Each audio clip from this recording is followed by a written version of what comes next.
I couldn't believe my eyes as I stood there watching chainsaws tear through the massive trunks of oak trees that had witnessed centuries pass. My grandfather's pride, the guardians of our family legacy, falling one by one while that smug HOA. President Victoria stood there with her clipboard, smirking. But what she didn't know was that I'd discovered something in my grandfather's old study, original land surveys that would wipe that smile right off her face. When I revealed that not only were those trees on my property, but so was half of a precious community clubhouse. The color drained from her face faster than water down a storm drain. I never thought I'd have to fight for trees that already belonged to me. Before we jump back in, tell us where you're tuning in from, and if this story touches you, make sure you're subscribed, because tomorrow I've saved something extra special for you. When my grandfather William passed away last spring, I inherited Callahan Acres, a beautiful 5-acre slice of Hillcrest Valley that had been in our family since before the Revolutionary War. The property was known throughout the region for its majestic oak trees, 12 ancient sentinels, each over 300 years old, that formed a natural boundary along the eastern edge of the land. Living in the city as an architect kept me busy, too busy to visit as frequently as I should have. I'd make it down for holidays and the occasional weekend, but the responsibility of maintaining the property fell to my Aunt Ellie, who lived nearby. That's why her panicked call at 5:30 in the morning caught me completely off guard. "Mike, you need to get here now. They're cutting down the oaks." Her voice was shrill with panic and rage. "What? Who's cutting down what?" I was still half asleep, my mind struggling to catch up. The Oak Ridge people, they showed up at dawn with trucks and chainsaws. They've already taken down 2 of the big oaks. They say they have permission. I threw clothes into a duffel bag and was on the road 15 minutes later, breaking every speed limit between the city and Hillcrest Valley. The 3-hour drive gave me plenty of time to call the local sheriff's office, who promised to send someone out, but warned me that property disputes were often civil matters. As I took the familiar exit off the highway, the sight of Hillcrest Valley would normally calm me. The rolling hills, the charming main street, the sense of history that permeated the place. But today, all I could think about were those trees. Each one had a name given by generations of Callahans. Grandfather William had taught me their stories. The general, the tallest oak, had supposedly provided shade for militia during the Revolutionary War. The twins, 2 oaks growing so close their branches intertwined, were planted to celebrate the birth of twins in the family back in 1720. I sped down Old Mill Road and turned onto the gravel driveway of Callahan Acres. The sound hit me before the sight, the unmistakable, sickening whine of chainsaws. I slammed on the brakes next to a line of work trucks emblazoned with precision tree services and jumped out running toward the noise. The scene that greeted me was devastating. 4 of the 12 oaks already lay on their sides, their massive trunks being sectioned by workers in hard hats. A 5th tree was in the process of falling, its centuries of life ending with a thunderous crash that seemed to shake the ground itself. "Stop!" I shouted, running toward the nearest worker. "Stop right now! These are my trees!" The chainsaws fell silent one by one as the workers looked uncertainly between me and a woman standing apart from them. She wore pristine white pants and a navy blazer despite the dusty surroundings.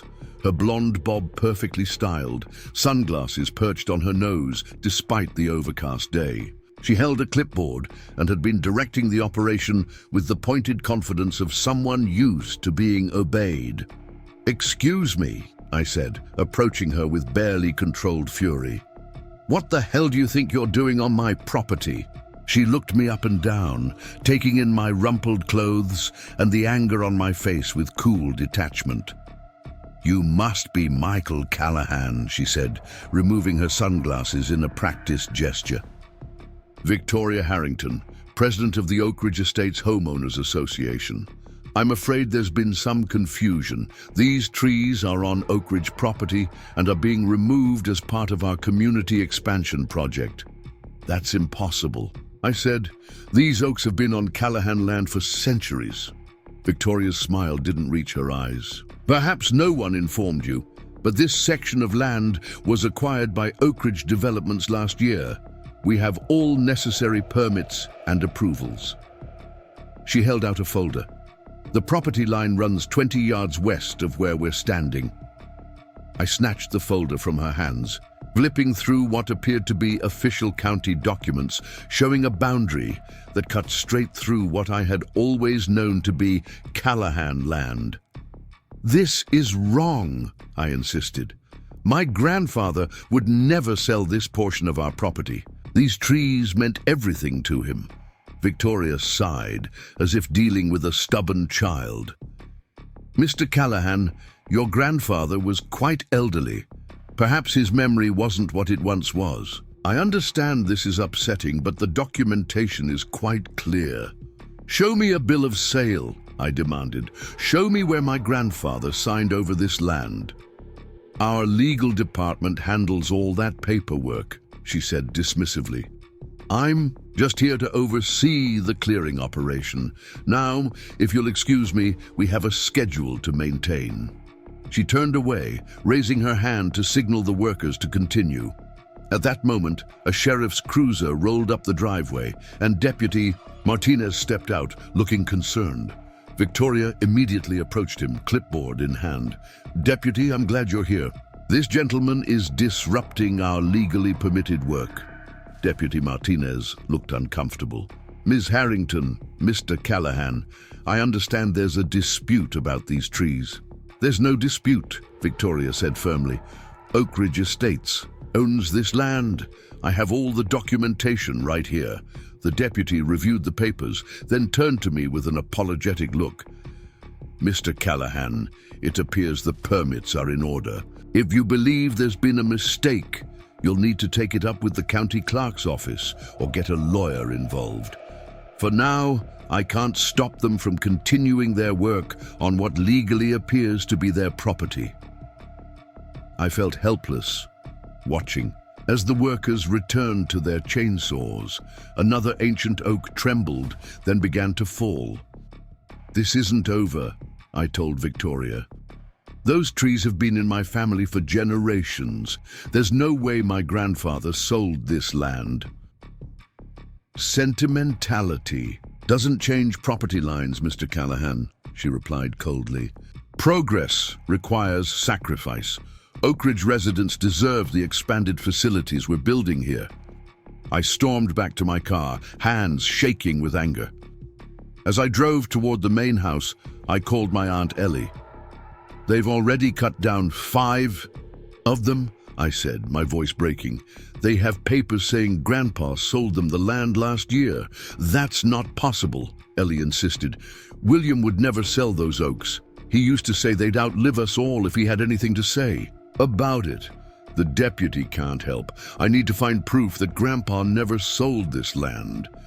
Come to the house, Ellie said. I've been going through some of William's old papers. Maybe we can find something. The Callahan family home was a sturdy colonial that had been expanded over generations. When I arrived, Ellie was waiting on the porch, her normally cheerful face drawn with worry. Inside, she'd spread dozens of folders across the dining room table. I've been through every file I could find, she said. Property tax statements, utility bills, his will. Nothing about selling any portion of the land. There has to be something, I insisted, looking around the house that had always seemed so permanent, so unchangeable. Now it felt like the ground beneath it was shifting. Did Grandpa keep important documents somewhere special? Ellie paused, considering. His study. William was very particular about his study. No one was allowed to clean or rearrange anything. Grandfather's study remained exactly as he had left it, books lining the walls, his old desk dominating the center of the room, maps of the property framed on the walls. I ran my fingers over the smooth, worn wood of the desk, remembering how he would sit here in the evenings, writing in his journal by lamplight. Where would he keep property documents? I wondered aloud. William was old-fashioned, Ellie said. He didn't trust banks for everything, said important things should be kept close. We searched methodically, the desk drawers, filing cabinets, bookshelves. Hours passed as we went through decades of records. Outside, the sound of chainsaws continued, each crash making me wince. What about the family Bible? Ellie suddenly suggested. William was always tucking important things into that old book. The Callahan family Bible sat in a glass case in the living room. It dated back to 1695 and contained family records going back generations. We carefully removed it and laid it on the table. As Ellie gently turned the fragile pages, several folded documents slipped out. What's this? I unfolded one yellowed paper and felt my heart race. It was a property survey from 1872, showing the original boundaries of Callahan Acres. According to this map, our land extended nearly half an acre further east than the current. Markers showed, well beyond where the oaks stood. Look at this, Ellie said, holding up another document. Preparing and narrating this story took us a lot of time, so if you are enjoying it, subscribe to our channel. It means a lot to us. Now back to the story. It's a letter from the county to Grandpa, dated just 2 months before he passed. The letter mentioned a request to adjust property lines for the new Oak Ridge development. At the bottom was a handwritten note in my grandfather's shaky hand. Refused, will not sell, the oaks must stand. He never sold the land, I said, feeling both vindicated and furious. They're lying. But the most important discovery was tucked into the back of the Bible, an updated survey from just 3 years ago, officially notarized and filed with the county, clearly showing that the oak trees stood on Callahan land. This proves it, I said, gathering the documents. But how did they get permits to cut the trees if Grandpa never sold? Ellie's face darkened. Victoria Harrington's husband sits on the County Planning Commission, and her brother-in-law works in the records office. Understanding dawned on me. They falsified the documents. They're stealing our land. I checked my watch. It was nearly 5 p.m. The county offices would be closing soon. I need to get these to the county clerk right away, I said, carefully placing the documents in a folder. Can you stay here and make sure they don't take down any more trees? They won't cut another inch of wood if I have anything to say about it, Ellie promised, grabbing her coat. I drove like a madman to the county administration building, praying I'd make it before closing time.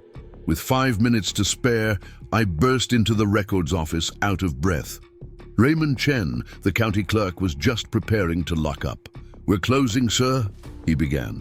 Please, this is an emergency, I said, placing the folder on his counter. I need to verify the property lines for Callahan Acres immediately. Trees are being cut down illegally as we speak. Mr. Chen frowned. Callahan Acres. There was a boundary adjustment filed for that property last year.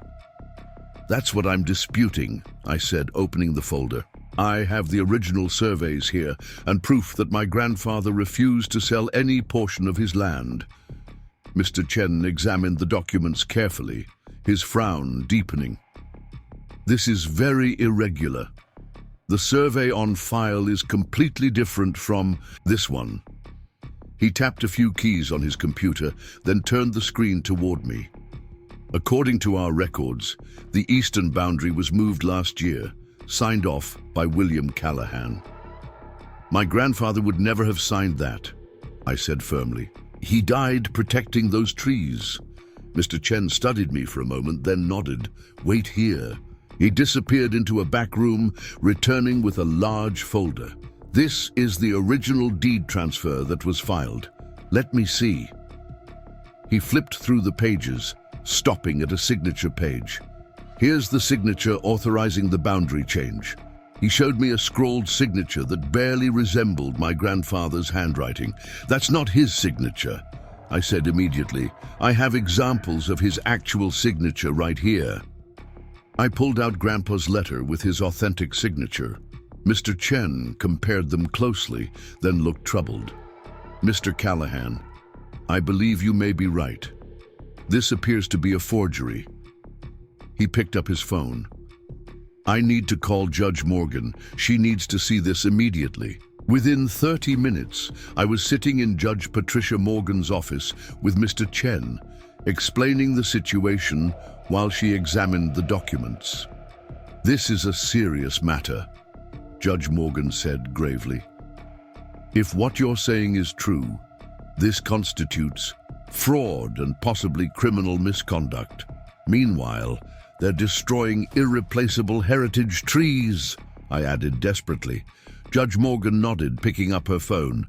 I'm issuing an emergency stop work order right now. No more trees will be cut until we sort this out. She dialed the sheriff's office, explaining the situation and requesting immediate enforcement. As we left the courthouse, my phone rang. It was Ellie. Mike, you need to get back here right away, she said, her voice tight. Victoria's here with the sheriff, claiming I'm trespassing on Oak Ridge property. They're saying the whole eastern section of our land belongs to them, including part of the garden. I'm on my way, I said. Tell them Sheriff Wilson is enforcing a stop work order from Judge Morgan. They can't touch another tree. When I arrived back at Callahan Acres, the scene was tense. Victoria stood with her arms crossed, flanked by 2 security guards in Oak Ridge uniforms. Sheriff Wilson was there too, looking uncomfortable as he spoke with Ellie. The work crews had stopped cutting, but 7 of our 12 ancient oaks already lay in pieces on the ground. Mr. Callahan, Sheriff Wilson greeted me as I approached. I've halted the tree removal as per Judge Morgan's order, but Ms. Harrington insists that this property line dispute goes beyond just the trees. Victoria stepped forward, her composure slightly cracked. This delay is completely unacceptable. We have contracts and construction schedules. Our new community center is supposed to break ground next week. I held up the folder with our documentation. These original surveys prove that not only are the oak trees on Callahan land, but the property line extends approximately 150 feet further east than what your falsified documents show. Victoria's face flushed. Falsified? How dare you? We followed all proper procedures, including forging my grandfather's signature. I asked pointedly. The county clerk has confirmed it doesn't match his actual signature. For the first time, Victoria looked uncertain. Sheriff Wilson took the folder, examining the documents closely. Ms. Harrington, he said slowly, based on these surveys and the stop work order, I have to ask your people to vacate this property until the court makes a determination. Victoria's perfectly maintained composure finally cracked. Do you have any idea who you're dealing with? My husband chairs the County Planning Commission. Judge Thompson plays golf with us every Sunday. And yet Judge Morgan still issued this order, I pointed out. I wonder why. Victoria jabbed a finger at me. This isn't over, Callahan. You have no idea what you're up against. As she stormed off, followed by her security and the work crews, I surveyed the damage. 7 irreplaceable trees. The general, the twins and 4 others, gone forever. But 5 still stood, and I was determined they would remain standing. What happens now? Ellie asked. Now we fight, I said, looking toward the Oak Ridge Estates development visible through the trees. And I'm going to find out exactly how far this fraud goes. That evening, as we sat on the porch, watching the sunset cast long shadows from the remaining oaks, a truck pulled into our driveway. A man about my age stepped out, looking hesitant. Mr. Callahan, he called. My name's Tom Peterson. My wife Sarah and I live in Oak Ridge. We heard about what happened with your trees. And Jean, I stood, wary of anyone from Oak Ridge at this point. What about it? Tom approached, hands in his pockets. Look, a lot of us in the community are fed up with Victoria and the HOA board. They've been increasing our dues every year, adding ridiculous rules and fining people for the smallest infractions." He handed me a folder. "I work at the bank that financed the Oak Ridge expansion. I probably shouldn't be showing you this, but after hearing about your trees, well, someone needs to stand up to them." Inside the folder were loan documents for the Oak Ridge Community Center, a $302 million project with the newly acquired Callahan parcel listed as part of the collateral. "They've sold commitments for a state-of-the-art facility," Tom explained. "Tennis courts, pool, playground, all on what was supposed to be your land. They've already collected special assessments from every homeowner. So, if they don't build it," I began. "They have to return millions in fees, and Victoria and the board might face lawsuits from homeowners," Tom finished. "Not to mention the bank will have questions about the collateral they claim to own." I looked at Tom thoughtfully. "How many other homeowners feel the way you do about the HOA?" "Most of us," he said without hesitation. "Victoria runs Oak Ridge, like her personal kingdom. We're just waiting for someone to stand up to her." An idea began forming in my mind. "Would you be willing to help me with something, Tom?" As he nodded, I realized this fight was no longer just about saving the remaining trees. It was about exposing a corrupt system that affected an entire community. My grandfather had protected these oaks his whole life. Now it was my turn to continue his legacy and perhaps help free his neighbors from Victoria's reign in the process. And as the sun set behind the ancient oaks that still stood guard over Callahan Acres, I knew the real battle was just beginning. The next morning, I woke to the sound of vehicles outside. For a moment, I feared Victoria had returned with her chainsaws, despite the court order. Instead, I found 3 Oak Ridge residents standing in my driveway. Tom Peterson had brought his wife Sarah, along with Marcus Rivera, an environmental historian who taught at the local college. "We want to help," Sarah said, her expression determined. "What Victoria did to your trees is unforgivable, and she's been terrorizing homeowners for years." Marcus studied the fallen oaks with a pained expression. "These trees were living history. They survived the Revolutionary War, the Civil War, and then they met Victoria Harrington." He shook his head sadly. "I've been documenting heritage trees in this county for a decade. These oaks were among the oldest living things in the state." "Can that help us legally?" I asked. "Possibly," Marcus nodded. "There's a little-known county ordinance protecting trees of historical significance. If we can prove these oaks qualified, cutting them down without proper environmental review would be illegal, regardless of whose property they were on." As we walked the property line, Marcus taking photographs and notes, more cars began arriving. Word had spread through Oak Ridge Estates. By noon, nearly 20 residents had gathered on my lawn, each with their own Victoria Harrington horror story. She fined us $750 because our mailbox was insufficiently reflective, an elderly man named Harold explained. When we couldn't pay, she put a lien on our home. Our daughter's graduation party was shut down because we had 4 cars parked in our driveway instead of the maximum 3, another resident added. What had begun as a battle over my family's trees was evolving into something bigger, a community uprising against years of petty tyranny. My phone rang. Frank Bennett, my retired neighbor who had practiced property law for 40 years. "Mike, I've been reviewing those documents you showed me," he said. "There's something fishy about the timing. The supposed land transfer happened during the exact week your grandfather was hospitalized last year. I checked with my contacts at Memorial Hospital. William wasn't just sick. He was in a medically induced coma following his heart surgery." My blood boiled. "So there's no way he signed anything?" "Not unless he did it in his sleep, Frank." "Confirmed. This goes beyond simple fraud, son. This is criminal." With renewed determination, I gathered everyone on the porch. "Here's what we know. Victoria and the HOA board falsified documents to steal our land. They've been systematically abusing homeowners with excessive fines and regulations. And they've committed bank fraud by using my property as collateral for their loan. What can we do? Sarah asked. Victoria has connections throughout the county government. But not everyone is in her pocket, I replied. Judge Morgan issued the stop work order. The county clerk recognized the forged signature. There are still honest people in Hillcrest Valley. Tom stepped forward. I've been talking with other homeowners.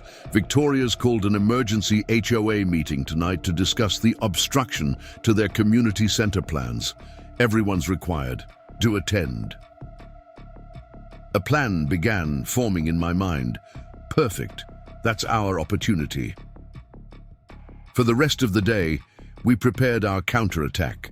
Marcus compiled historical documentation on the oak trees. Frank helped organize the legal evidence of fraud. Tom and Sarah contacted every sympathetic homeowner in Oak Ridge. Meanwhile, I made an appointment with District Attorney Caroline Weber, bringing copies of all our evidence.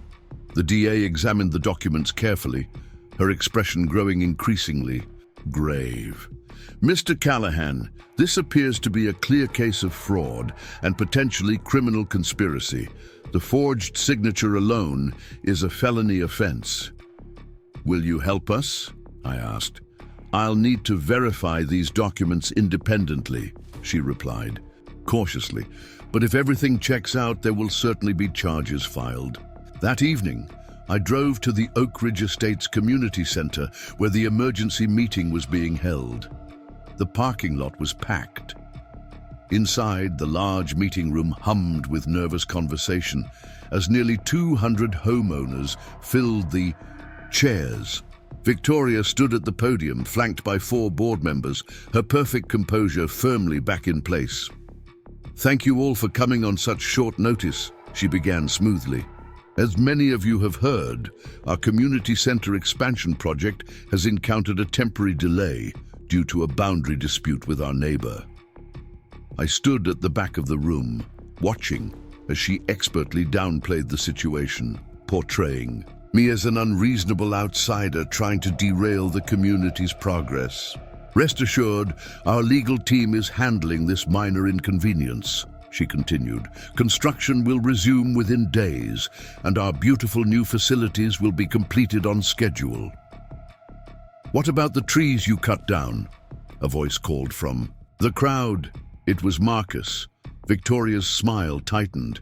The tree removal was part of the approved development plan. Those were 300-year-old heritage trees, Marcus persisted, protected under County Ordinance 47-3. Victoria waved dismissively. All proper environmental reviews were conducted. By whom?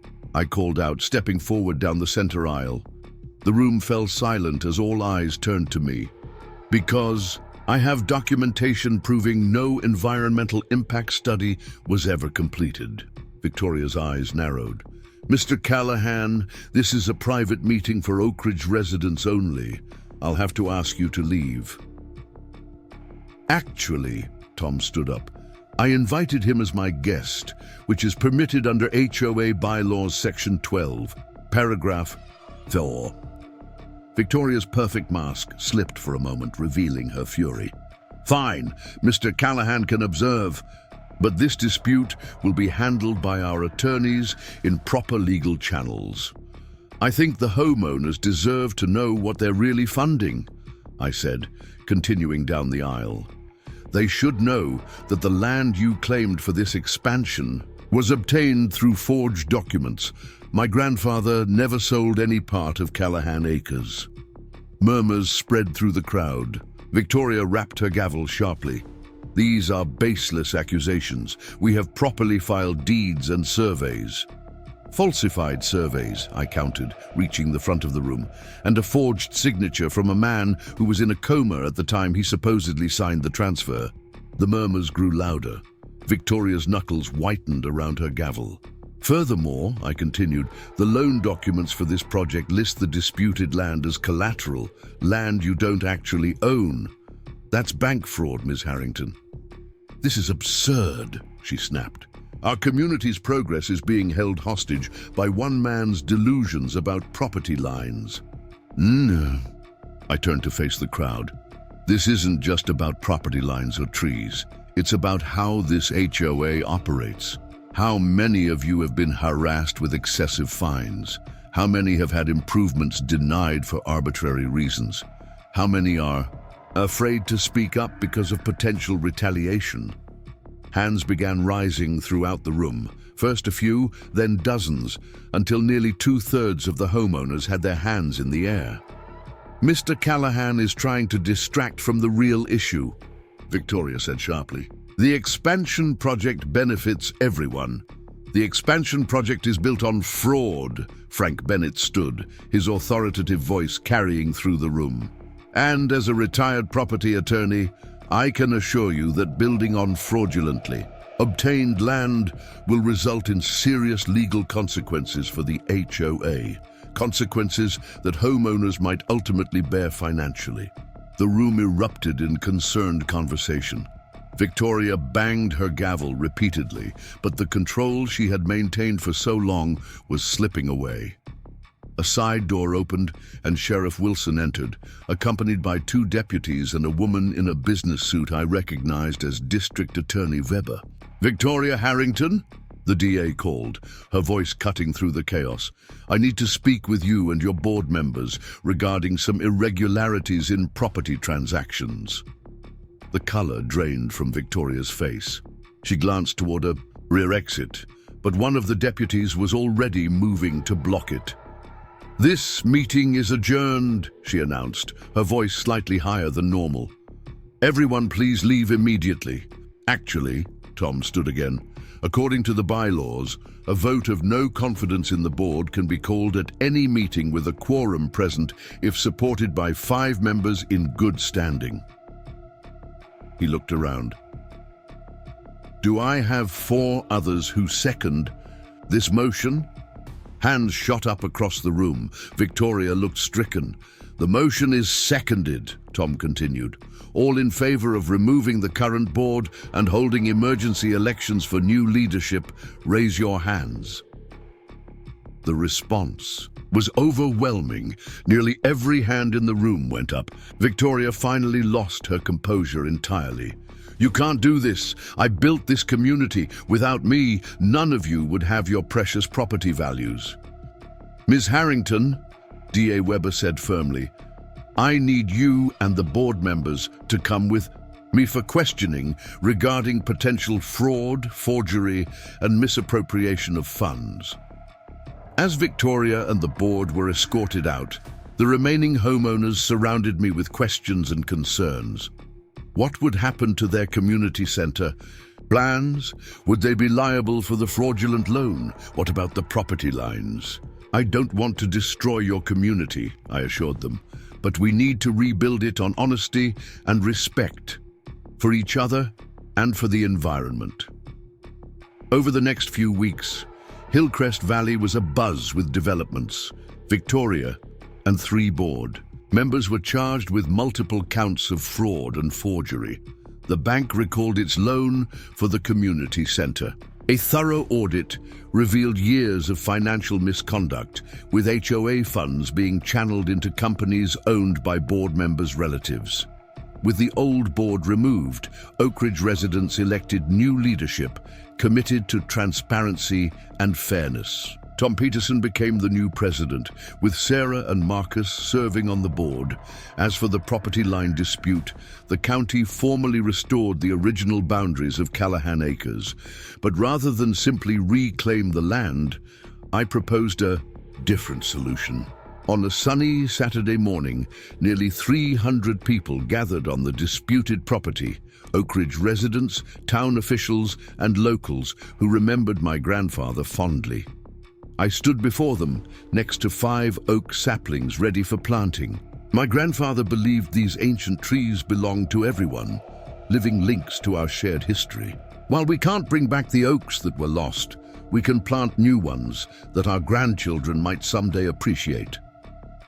With help from Marcus and local conservation groups, we established the Callahan Heritage Park, a 5-acre green space on the boundary between my property and Oak Ridge Estates. The remaining ancient oaks would be protected forever, and the new saplings would grow alongside them.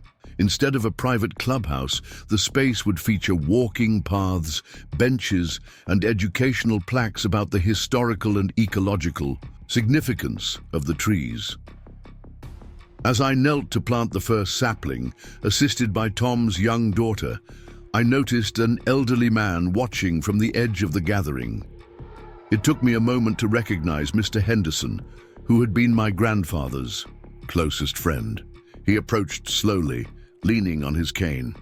"William would be mighty proud of you, son," he said, his weathered hand resting on my shoulder. He loved those old trees, but he loved this community more. Always said that land wasn't really owned by anybody, just borrowed from those who came before and those who'll come after. I looked around at the diverse group working together, children digging holes for saplings, teenagers setting up birdhouses, families spreading mulch around newly planted native flowers. In fighting for my grandfather's trees, I discovered something he had known all along. The true value of land isn't measured in property lines or dollars, but in how it brings people together. Victoria Harrington had seen the trees as obstacles to progress, the land as something to be conquered and controlled. In her desire to own everything, she had ultimately lost it all. As the new community park took shape, I realized I no longer needed to escape to the city. Hillcrest Valley had become more than just the place my grandfather had lived. It had become my home. And while 7 ancient oaks were lost forever, their legacy would live on in the park that united 2 communities once divided by a disputed property line. The following spring, exactly 1 year after Victoria's chainsaws had first roared to life, the youngest sapling, planted where the mighty general had once stood, produced its first tiny leaves. Standing before it, I made a silent promise to my grandfather. These trees would have a chance to grow old, witnessing centuries of history just as their predecessors had. And someday, perhaps my own grandchildren would look up at their spreading branches and understand why some things are worth fighting for. Up next, you've got 2 more standout stories right on your screen. If this one hit the mark, you won't want to pass these up. Just click and check them out.